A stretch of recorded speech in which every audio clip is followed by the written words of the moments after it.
Israel warns Elon Musk not to intervene, or else.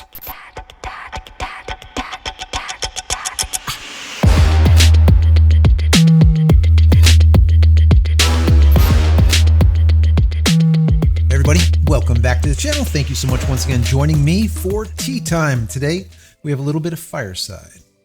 So good, so good. I hope you're joining me with your cup of tea, maybe a cup of coffee.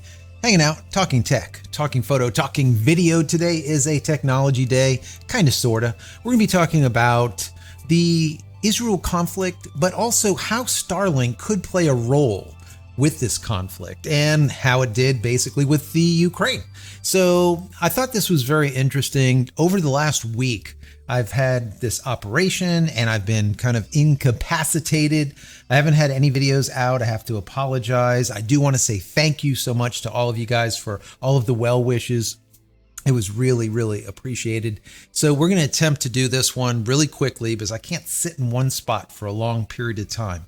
So anyways, I was reading a lot, obviously, during this last 5 days, and I was going through some of this stuff and I said, this is just really crazy. This is what always happens when it comes to conflict, and there's almost like a hypocrisy that goes on, right? Everything is good one way, but then the other way it's not, and it kind of goes back and forth. And I want to go through some of this with you.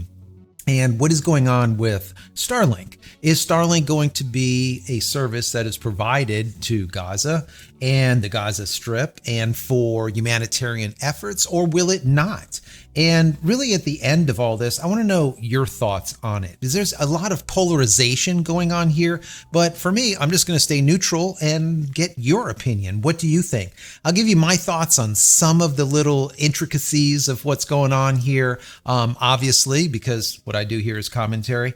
But more importantly, I want to know your thoughts. So there was a ton of articles that I read, and I'm going to just point out some of them to you.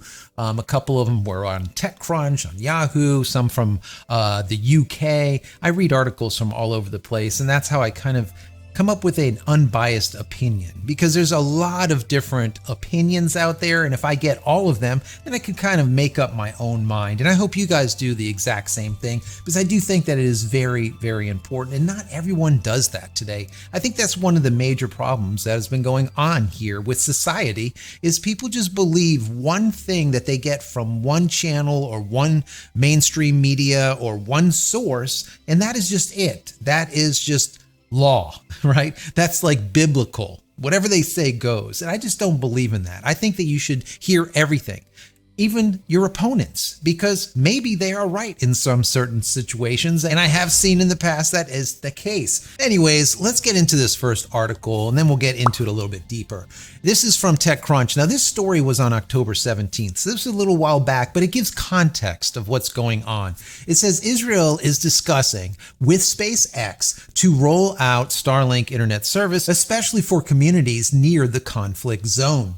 Starlink currently isn't available in Israel, so this would be the first time the service is introduced in any capacity. As it seeks to bolster its own communications during wartime, it also is looking to halt cellular and internet communications in Gaza. Quote, the activity of coordinating the Israeli company Starlink, I kind of got that wrong, is taking place, enabling the operation of communication terminals by the company SpaceX, which will allow a wide broadband internet connection in Israel. Now, this is what the Israeli Minister of Communications said. Karhi, his last name is. Now, he said this on X, quote, additionally, under the guidance of the minister, the ministry promotes the purchase of these satellite devices for the benefit of regional council and community leaders in the conflict zone settlements. Interesting. However, the role that Starlink plays in the conflict is far from settled. Earlier this year, it was revealed that SpaceX's CEO, Elon Musk, refused to activate the service when Ukraine requested it prior to planned attack on the Russian Navy. He later said he never authorized it to be used and, quote, if I had agreed to their request, then SpaceX would be explicitly complicit in a major act of war and conflict escalation. And that is exactly the case. And they got it right here by saying that he refused to activate it. Now, we'll see in another article, this is not the case. And this is once again how different news companies will interpret or spin the exact same information. Anyways, the article finalizes with this. It is unclear when the service might come online or how many users it may initially aid. It's also unclear if the terminals would be purchased directly from SpaceX via the Starshield defense-focused business unit. That last line is very important here, right? You see what they said there. Are they buying it from SpaceX's Starshield? How are they getting this?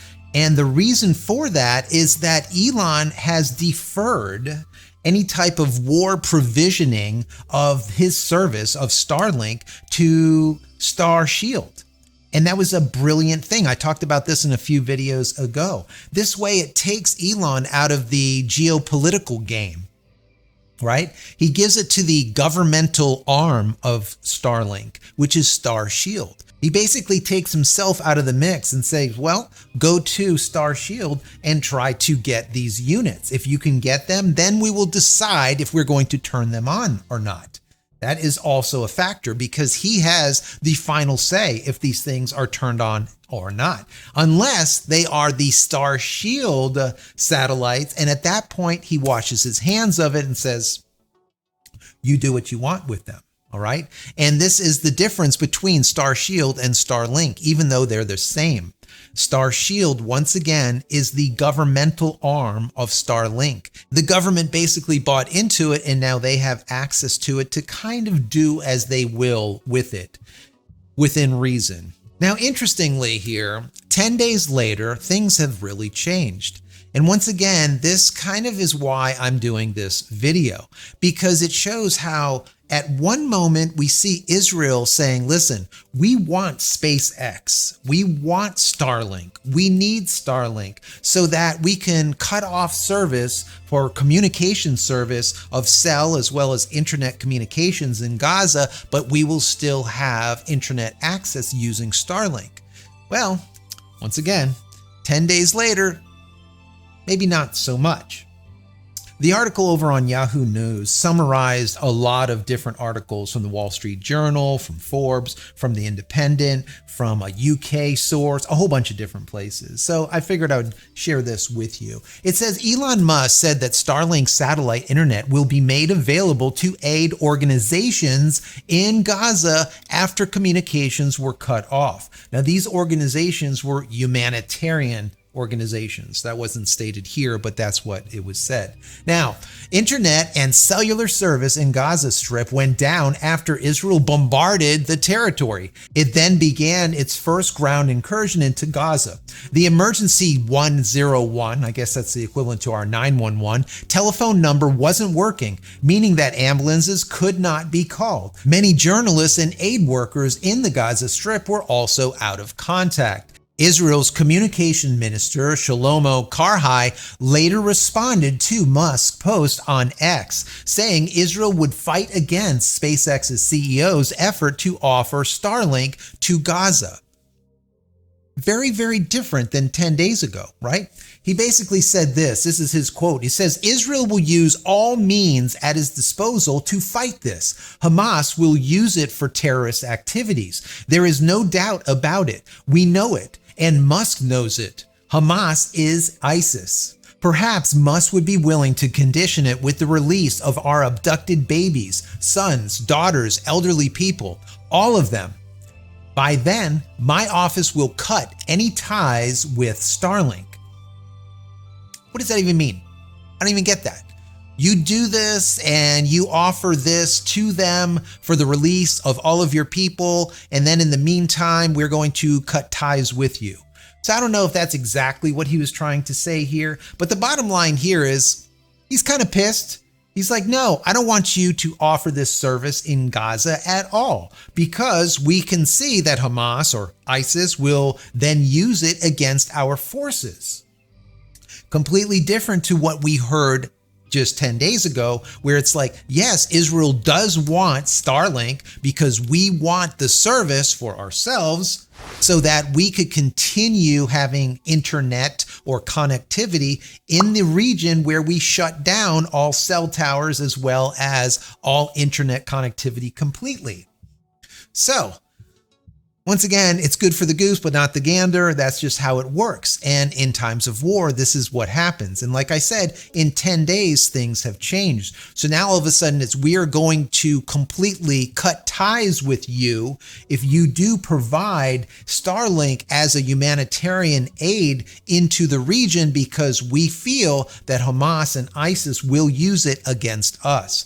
And that could very well be the case. I don't know. I'm not an expert on this stuff, but we can see how things changed. Well, what ends up happening is when there's comments like this made, you end up with like a dog piling effect.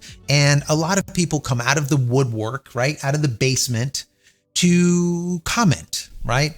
And the article continues by saying, additionally, in a post on X, formerly known as Twitter, Democrat Congresswoman Alexandria Ocasio-Cortez, or AOC, criticized the loss of communications or telecommunications and internet access, calling it, quote, unacceptable.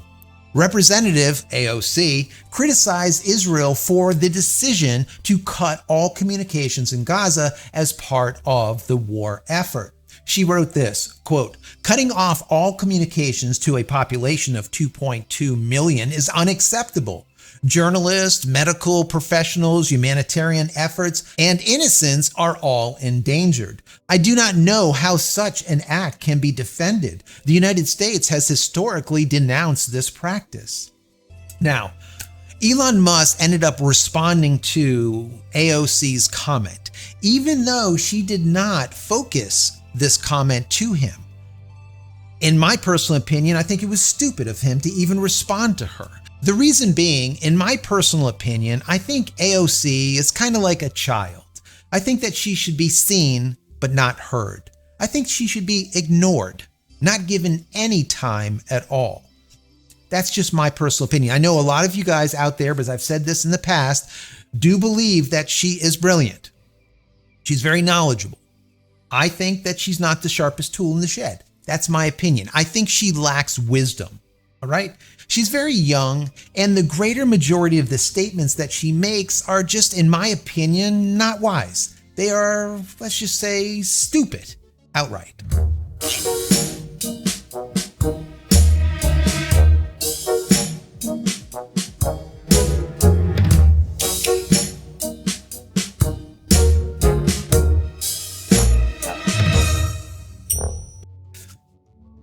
At any rate, Elon Musk did make a statement, and he said this, quote, Starlink will support connectivity to internationally recognized aid organizations in Gaza. These are recognized, one of them he pointed out as being the UN.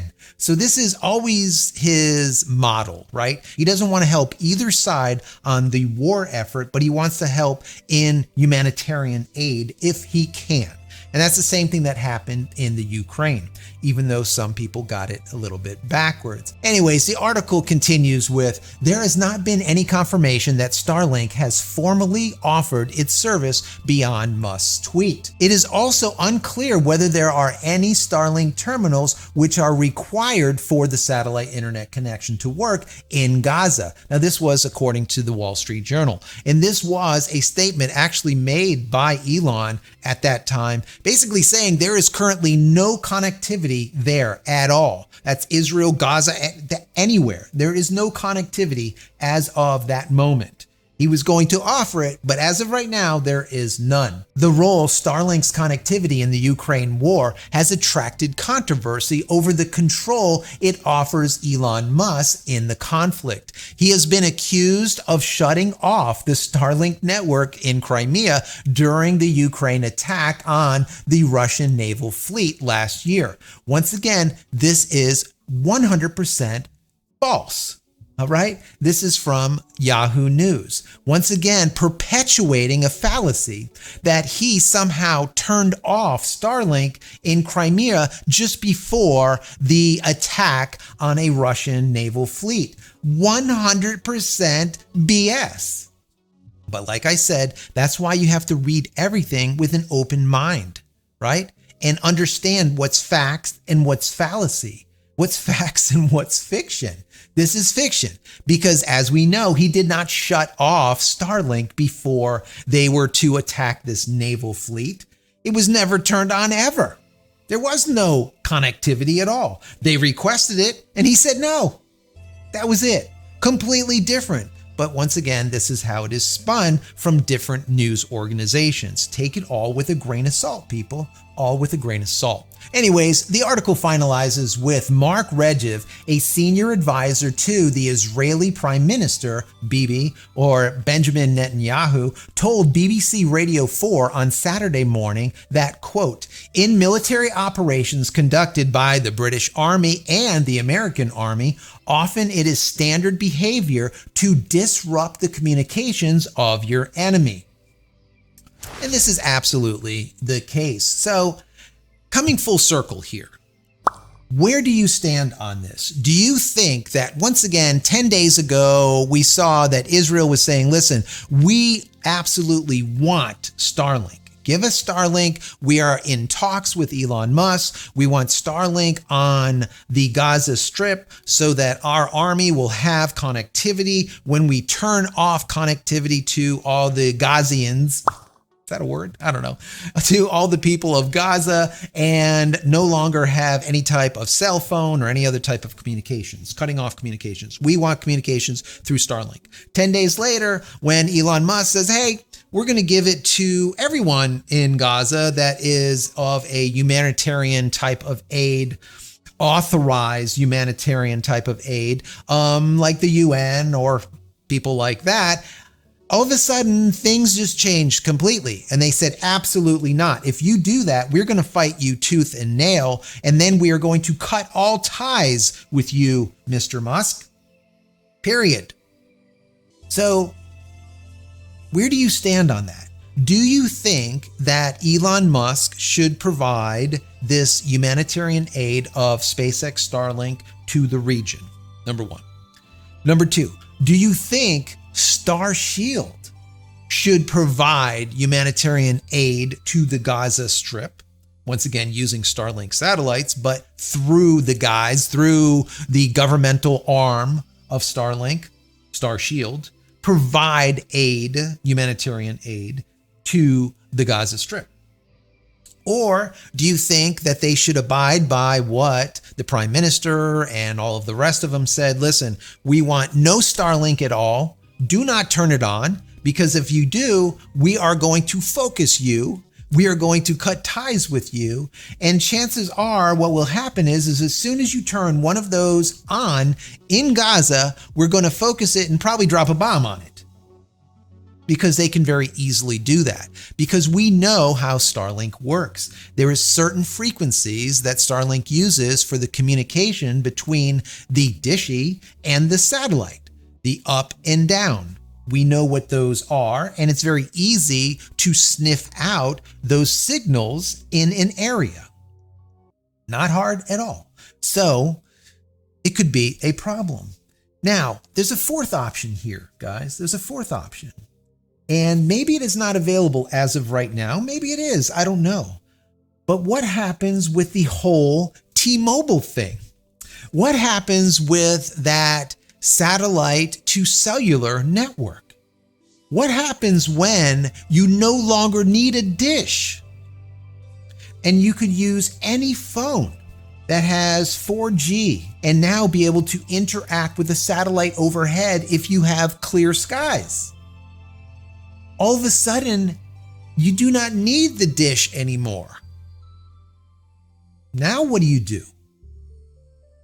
I personally believe that once that does happen and is fully operational, and you can just right now, you can probably just text, maybe do a little bit of data that's not authorized as of yet, up to about, I think about 4 megabits per second, maybe 14 megabits, 10 megabits, somewhere around there. Not much, but that will expand. But what happens when that's available? You can't turn it off anymore, really, because these are now satellite phones. You don't need a cell tower anymore. You go straight through the phone and that is it. The modem in the phone is good enough. That's going to change everything. That's going to change the face of war. That's going to change the face of humanitarian aid. Think about that. It would be very difficult to turn off connectivity at that point. The reason being, once again, everyone will have a satellite phone in their pocket. What do you guys think? What do you think? If you enjoyed this content, even the least, throw it a thumbs up. That would be very helpful. Don't forget to subscribe if you're not. If you are subscribed, click this button and do me a favor. Click all after you click that button. And if you're already subscribed, unsubscribe and then resubscribe and then click all again. Because something is wrong with YouTube, and for some reason, the videos don't get out there sometimes. And a lot of you guys have been coming into me and saying, listen, you go live and I don't even know about it. And I'm subscribed and I've clicked all and all of this stuff. We've reached out to YouTube representatives and they said, listen, tell them to unsubscribe and then resubscribe again and then click all, and it should clear things up. Also, if you haven't downloaded any of my ebooks as of yet, go check them out. They are free. Go over to JCristina.com/books. Once again, JCristina.com/books. If you want or need any type of Starlink specific help, any type of service. I've been doing this for almost 2 years now, and I have set up a means of having a consultation with me. Now, there's a lot of people that have taken me up on this because they are building an advanced type of system and they're trying to put together big, large mesh networks, or they're putting together multiple Starlinks and all kinds of other things. So if you need a consultation and I can help you, if you go to JCristina.com/shop, once again, JCristina.com/shop, go all the way down to the bottom, you will see there's a consultation. If you purchase that, it will automatically send you a link to set up a conference, a video conference with me, and we can hang out for an hour and have that consultation with you. In the past, I've went to locations to do the final setups, or I have communicated with the party or company that is doing it at the location, especially for some larger ones that we've done in the past. So once again, grab a consultation if it's something that you require. Also, if you want more Starlink content, I'll put a little link over here. I put together a Starlink playlist that you can go to. There's over 200 videos specifically on Starlink. Helpful how-tos, tips, tricks, what to buy, what not to buy, when to buy it, why. This channel is always about the why, so check that out. And finally, if you're looking for a VPN, look no further. Check out PureVPN. The nice folks over there gave us a promo code, which is JCristina. If you use that at checkout, you're going to get 15% off. And if you can't remember that, that's fine. Go to JCristina.com/VPN. Once again, JCristina.com/VPN, and you can get that 15 additional % off just for using that link. Anyways, guys, head over to my website, JCristina.com, where you can find all the photography tools I've invented for you and me over the years, and hopefully there's something there that you might like. And if there is, please pick it up and support me and my family. That's it. I'm out of here for you in a vlog. Many blessings to you and your family. Stay safe, stay healthy, and we'll see you in the next one. Love you all.